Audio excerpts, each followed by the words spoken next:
থেকে জানানো হচ্ছে যে আজ 18/8/24 থেকে আগামী 24/8/24 তারিখ পর্যন্ত বেলগাছিয়া রোড ক্ষুদিরামপুর সরণি রেল লাইন থেকে শ্যামবাজার পাঁচমাথা মোড় অবধি 163 ক্রস টু বিএনএসএস ভারতীয় সুরক্ষা সংহিতা যা পুরনো 144 দ্বারা জারি করা হয়েছে। এই সকল নাগরিকদের জানানো হচ্ছে যে এই রাস্তার উপর 5 জনের বেশি জমায়েত হওয়া যাবে না, এই রাস্তার উপর কোনো মিটিং মিছিল করা যাবে না, কোনো অস্ত্র নিয়ে মিছিল করা যাবে না। অতএব নাগরিকদের জানানো হচ্ছে আপনারা এই আইন মেনে চলুন, অন্যথায় আইনজ্ঞ ব্যবস্থা গ্রহণ করা হবে।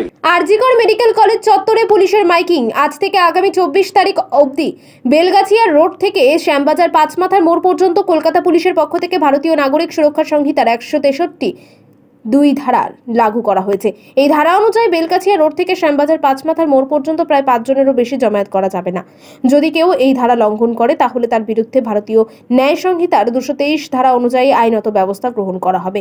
আর এই নির্দেশই কলকাতা পুলিশের অন্তর্গত টালা থানার পুলিশের পক্ষ থেকে আরজিকর মেডিকেল কলেজ, কাশীপুর, বেলগাছিয়া এবং শ্যামবাজার চত্বরে এলাকার মানুষের স্বার্থে প্রচার চালাচ্ছে। পুরো হাসপাতাল চত্বরে সেইভাবে দেখা নেই মানুষের সমাগম।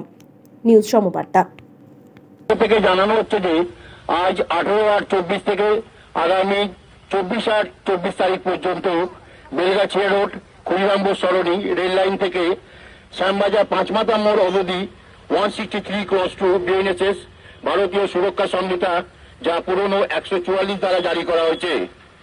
এই সকল নাগরিকদের জানানো হচ্ছে যে এই রাস্তার উপর 5 জনের বেশি জমায়েত হওয়া যাবে না, এই রাস্তার উপর কোনো মিটিং মিছিল করা যাবে না, কোনো অস্ত্র নিয়ে মিছিল করা যাবে না। অতএব নাগরিকদের জানানো হচ্ছে আপনারা এই আইন মেনে চলুন, অন্যথায় আইনজ্ঞ ব্যবস্থা গ্রহণ করা হবে।